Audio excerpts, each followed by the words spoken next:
20-year-old star says he's got 4 years to break Randy Orton's record. Wants to become youngest world heavyweight champion. A 20-year-old star has sent a blunt message to Randy Orton on X/Twitter. WWE's newest ID prospect, Brad Baylor, wants to break the Viper's long-standing record. At SummerSlam 2004, Orton became the youngest world heavyweight champion in WWE history. It's been 20 years since Orton defeated Chris Benoit to become the youngest world heavyweight champion at 24, and his record remains intact. 20-year-old Brad Baylor is one of the newest WWE ID prospects. The young gun recently saw Randy Orton comment that his record might never be broken. Earlier this year, the Viper chatted with Bill Apter on Sportskeeda WrestleBinge. They discussed several topics and also discussed the Viper's record of being the youngest world heavyweight champion in WWE history. Here's what Orton had to say about the same. As far as someone becoming the youngest world heavyweight champion and taking that from me, I don't see that happening, only because I think it was a very special circumstance when I became the youngest world champion. I was 24 years old, and I don't know if there's anyone young enough to make it to that yet. So, I think I'm going to hold that for quite some time, if not from here on out, Orton said.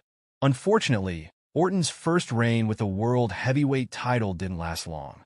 He was kicked out of Evolution a day after he won the title. He then began a feud with Triple H that ended at Unforgiven 2004, when the game defeated Orton to become the new world heavyweight champion.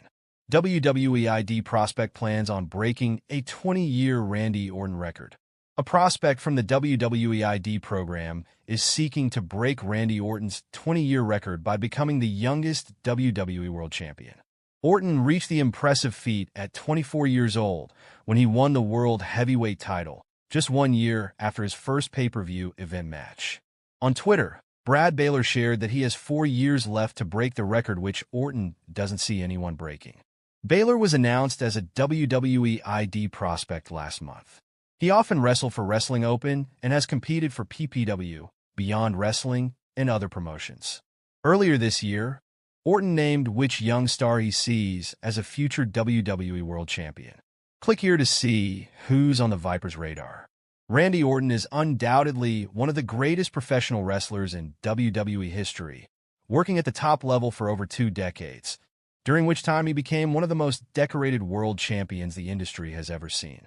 He has also had plenty of brilliant matches against the likes of The Undertaker, Christian, CM Punk, John Cena, and others. However, he has also had some duds too. Randy Orton took on an aging Dusty Rhodes in a Texas bull rope match, and whilst Orton did his best to sell Rhodes' offense and create something good, the match failed to deliver. Rhodes was simply too old to work any magic, and the whole thing was pretty short anyway, with Orton's beatdown lacking any sort of impact. Even though the match wasn't long, there was still a lengthy chin lock spot that sucked the life from the audience. The focus of this match was all surrounding the special guest referee, John Cena, whose WWE future was up in the air with his career set to end if Wade Barrett didn't win the WWE Championship. Of course, because Cena was the ultimate good guy, he turned his back on Barrett, doing the right thing and handing Orton the victory. Considering Cena returned within weeks, this was a complete dud and awful storytelling. The match itself was fine, but nothing special, being hampered by the booking. In the lead-up to WrestleMania 25, Randy Orton and Triple H had a vicious, personal blood feud, and it was one of the best-built matches on the entire show. WWE decided to add the stipulation that if Triple H got DQ'd, he'd lose the belt, and this single-handedly destroyed the level of intensity, animosity, and the storytelling of this match. The match was now built around Orton trying to provoke Triple H, which was boring, overdone, and it led to a very, very slow battle, which bored the fans to sleep. In terms of the fundamentals, they didn't do anything bad, but the structure of the match was a mess. Due to an injury suffered by Randy Orton, both he and Edge had to work on a new finish on the fly, which led to quite a messy ending, and it really sucked the life right out of this one. However, even prior to the injury, this match was not entertaining. It was slow, lifeless, and way off their respective best, which was surprising given their experience and quality. Whilst the match may have gotten better had the injury not occurred, the result that fans witnessed was not good at all. After a hot start, Everything began to fall completely flat in this title match between Randy Orton and John Cena.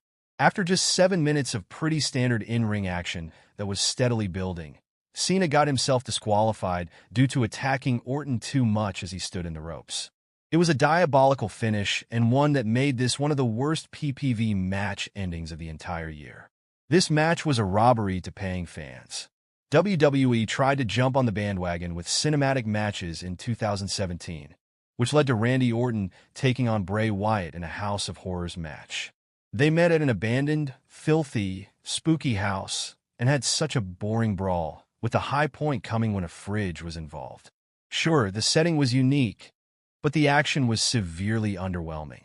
It was over the top, overly spooky, and laughable in their attempts to create something entertaining. They made their way back into the arena for some reason to end the match, only for Jinder Mahal to interfere and cost Orton. The pacing of this match was criminally slow, boring fans into a lull for a lot of the match. Like every other Punjabi prison match, the stipulation hampered the excitement, with poor spots, hard-to-watch action, and convoluted in-ring work. There were some minor highlights, such as one of the Singh brothers taking a crazy bump from the side of the structure and through the announce table. However, the overall execution was subpar, and the return of the Great Khali was bizarre. Randy Orton was involved in one of the worst Survivor Series main events of all time when he took on the Big Show in the 2013 main event. No one bought Big Show as a babyface challenger, especially since he'd spent months crying in the ring, so the fan interest in this bout was at a low. The match itself was painfully boring, slogging along with two men who had little chemistry.